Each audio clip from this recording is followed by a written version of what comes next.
Viete, pán redaktor, viete, čo by bolo spravodlivé, ale vy to v živote neurobíte. Dajte večer, keď budete mať tie správy slávne, čo máte o 19. či kedy, dajte fotky zodpovedných ľudí. Za to, prečo sa teraz musí konsolidovať. Dajte tam pána Odora na samom vrchu, dajte pod neho pána Hegera, pána Matoviča. A potom všetkých tých pucipajtášov. Ako bol pán, ako sa volal, Kiš, čo bol šéf útvaru pre hodnota za peniaze na ministerstve financií. Dajte tam pána poslanca Dvožáka, ktorý sedel v zdravotnej poisťovni. A dajte tam 20 ľudí, ktorí zodpovedajú za to, že v roku 2023, na prelome 23 a 24 nám odovzdali najhoršie verejné financie v celej Európskej. My sa s tým trápime. Ja nechcem ísť cestou, že teraz zoberiem dôchodcový dôchodok. Kto takto rozmýšľa? Ja to som v živote nepočul. Veď my pomáhame mladým. Sme išli do hypoték. Bola predsa štátna bonifikácia vysokých sadzieb hypoték. Štát pomáhal tam, kde bolo to záujem. Naďalej sme udržali všetky programy, obedy zadarmo, cestovanie zadarmo. Všetky tieto veci udržiavame.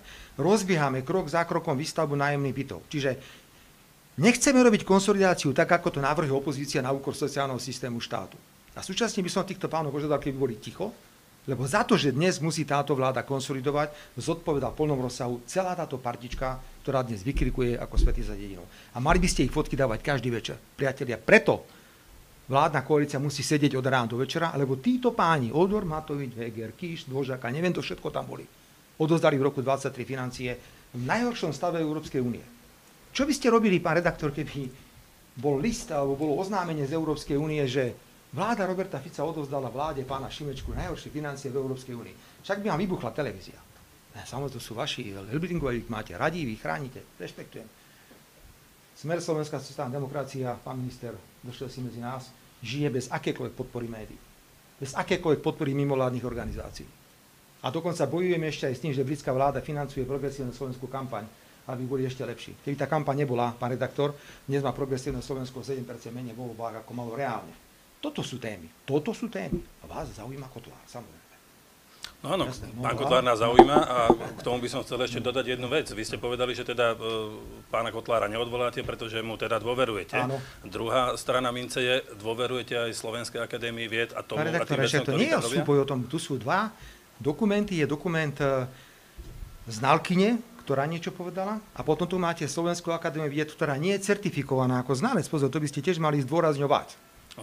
Určite aj zdôrazňujeme, len dobre, vy ste poverili Sávku. Áno, ja nemáme nikoho iného. Na Slovensku nie je nikto iný, žiadny znalec, ktorý by to vedel urobiť. Mohla to urobiť iba SAV. A tu sú dva materiály, ktoré majú nejaké rozdielne posudky.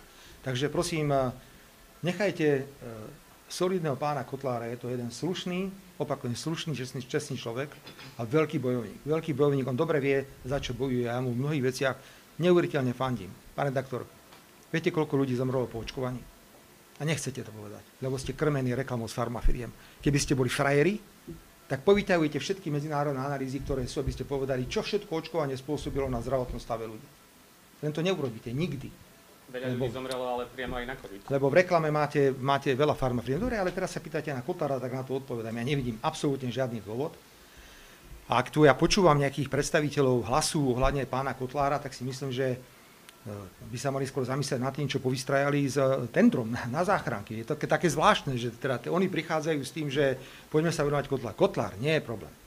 Problém bol COVID, nákupy, očkovanie experimentálnymi látkami, ja som to odmietol, dokonca povinné, aj tomu som sa ja teda vyhol našťastie, takže všetko bol v poriadku. No, som rád, že žiješ, keď to má takto povedať. Takže toto nie je téma. Kotlár má moju plnú podporu, bodka. Cez moju mŕtvolu neexistuje. Zdieľate teda možno s pánom splnomocnencom názor to, že o tom, kto má pravdu, rozhodne až súd? Neviem, ja som nevidel tlačové konferencie pána Kotlára, ja sa s ním stretnem samozrejme. Ja sa stretnem aj s pánom ministrom, ale toto nie je téma. Ako zase, už nemáte čo dávať, tak riešite teraz Kotlára. Ja vás poprosím poslednú otázku. Pán premiér Dušan Mikušovič z denníka N.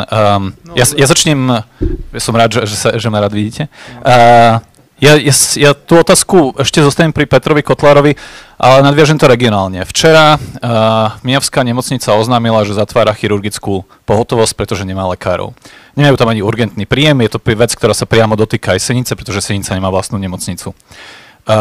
Oni sa síce vy hovoríte, že staviate nemocnice, ale je zjavne problém, systémový problém s tým, že na Slovensku je nedostatok lekárov.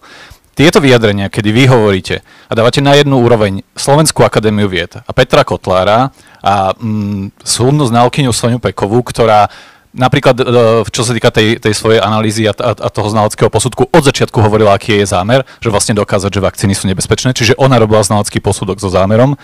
Nemyslíte si, že môžu mať vplyv na to, v akej atmosfére sa cítia odborníci, vedci a aj lekári a že to môže mať vplyv na to, či chcú alebo nechcú zostať pracovať na Slovensku? Pán redaktor, opäť varíte z vody, samozrejme, absolútne varíte z vody. Ja som nedal nároveň nikoho.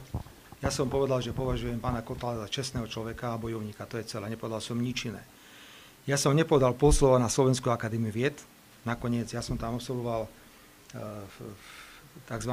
Postgraduálne štúdium. V roku 1980 až 92 som získal titul CSC na Ústave štátu a práva. Mám veľkú úctu a rešpekt Slovenskej akadémie vied, takže nedávajte mi do úst, čo som nikdy nepovedal. Vy ste v tomto špecialisti. Ale dobre, som rád, že ste sa teda ozvali, lebo chcem vám niečo povedať. To len svedčí o tom, čo ste vy za vagabundi v denníku N. Vagabundi. Včera v Istebnom som urobil vystúpenie, kde som teda povedal, že je nejaký historický most medzi výrobou tepelných čerpadiel a Liptovským Mikulášom. Lebo v Liptovskom Mikuláši sa narodil človek, o ktorom denník N doteraz netušil. Aurel Stodola. Profesor, mentor Alberta Einsteina, absolútne svetový fyzik, ktorý vymyslel tepelné čerpadlo, ktoré doteraz funguje od roku 1928 v Ženeve. Ja som neveril, ja som včera došiel na úrad a moji kolegovia ma privítali, že na toto sa musíš premiér pozrieť. Denník N, nevediac, kto je Aurel Stodola, tak si ho dali do Google. Kto to bol ten Aurel Stodola, keď ho Fico spomínal na tlačovej konferencii. A vyšlo im 100 článkov, že Aurel Stodola je inventor, vynálezca tepelného čerpadla a tak ďalej a tak ďalej.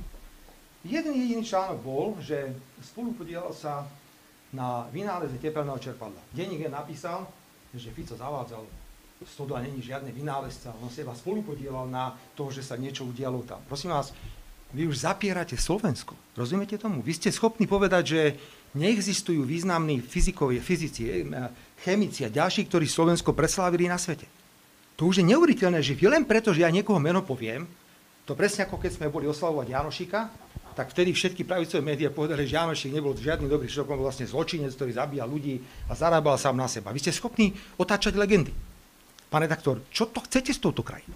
Vy normálne zapierate Slovensko. Tu nejde teraz o meno Aurela Stodolu. Ide o to, že vy ste schopní, lebo o ňom nič neviete. Aha, tu niečo povedal, že jak môže byť niekto zo Slovenska tak dobrý, že sa poznal s Albertom Einsteinom, jak mohol byť tak dobrý, že vymyslel tepelné čerpadlo, ktoré funguje od roku 28. Ani netušíte, o čom teraz hovorím. Ale okamžite ste napísali, Fico zavádzal, kdeže Aurel Stodola, prosím vás. Jak ten mohol vymyslieť nejaké tepelné čerpadlo? On tam niekde bol v nejakom týme, ako nejaký možno nositeľ papiera alebo krej. Hanbíte sa v celom denníku N.